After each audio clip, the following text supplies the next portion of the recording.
I recommend Sutera to not only growers and colleagues here in the Central Valley of California, but to other growers across the world. They offer top quality products to help you grow and sustain a healthy crop.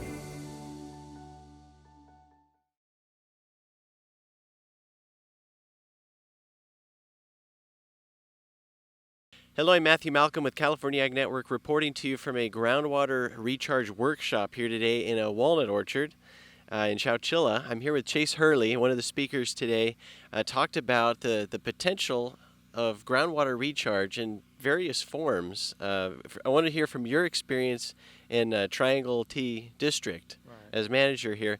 What have you seen as the possibilities and potential for agriculture being a part of putting water back into the ground? Yeah, absolutely. As manager of the water district, we're in a unique position in terms of our location. We're located in between the San Joaquin River and the flood control channel in the county called the East Side Bypass.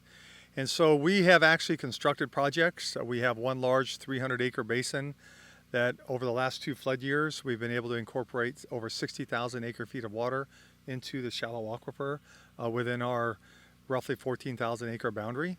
That has helped us immensely in terms of providing water in these last couple of dry years from the shallow aquifer by using our shallow wells. But that is only one way that we can recharge water is through this large basin. Another way, and we have a neighbor doing it now that is a wine grape grower just to the north of us, and they have been using flood water in the last 2 wet years, both from Ash Slough and their relationship with Chowchilla Water District, to put flood water in the ground by what we call over-irrigating their grapes. So they'll flood various parts of their vineyard, and they'll put a foot or foot and a half of water down the row of the grapes, and they do it in a way that allows it to percolate through the sandy soil, but it hasn't yet shown any harm in terms of the vines themselves or the production. So they do a very, very good job of what we call recharging by over-irrigating their vineyards and letting that water percolate through the sandy soil.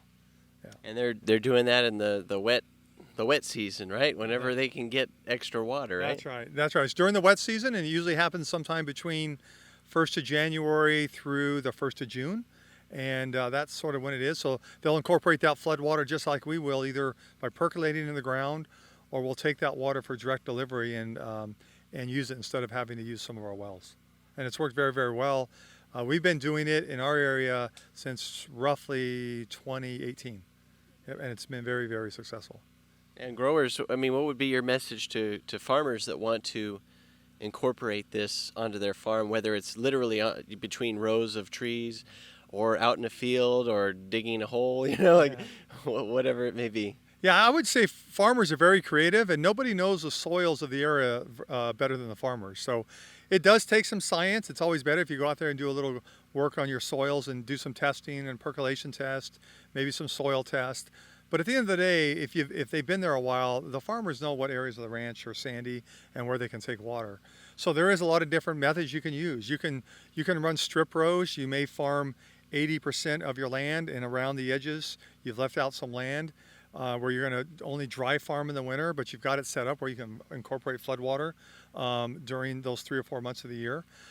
So there are a lot of creative ways. If you don't have any sandy soil on your ranch, but right across the street your neighbor does, go across the street and talk to your neighbor. Why can't you build a recharge basin for your benefit on your neighbor's land that benefits both of you? So instead of you having to change the way you're doing things, you incorporate your checkbook with your neighbor, and you both pay your pro rata share of a facility that benefits both of you. So, and it can benefit you a couple of ways. One is it helps the groundwater table in the area, so it helps both of your well fields in terms of your own wells, and then as the county and as others in the area incorporate future steps and future programs for SGMA, you actually could use some of that water as a credit. That water is always going to have some type of financial value, whether it's at your wellhead for your own irrigation or as a credit that you can maybe sell or market in the area for the benefit of everybody. Well, as they say, the rising tide lifts all ships. So I guess you could apply that as well to groundwater, the rising groundwater, whatever we can do to put it back in. Yep. It's going to benefit farmers, and landowners everywhere, right? Absolutely.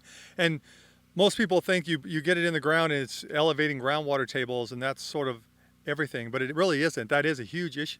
One of the big benefits of it, it elevates the groundwater table, helps the ag wells, it helps the domestic wells, which are historically a lot shallower. But the other thing that it does in our area, it sort of diminishes the amount of water that guys will have to pump from the deep aquifer, and therefore decreases the amount of local subsidence. Subsidence in western Madera County and up along the San Joaquin River is just a huge, huge issue, and it has been for around the last 10 to 12 years. It's taken a little bit to get a grasp on it, but out on the Red Top area and Triangle T Water District area, we've made some great strides to reduce the amount of subsidence, and projects like we're talking about here today will go a long way towards that as well. Awesome. Well, thank you so much for what you're doing, your example for the industry. Read more about these things in our publications. I'm Matthew Malcolm, CaliforniaAgNet.com.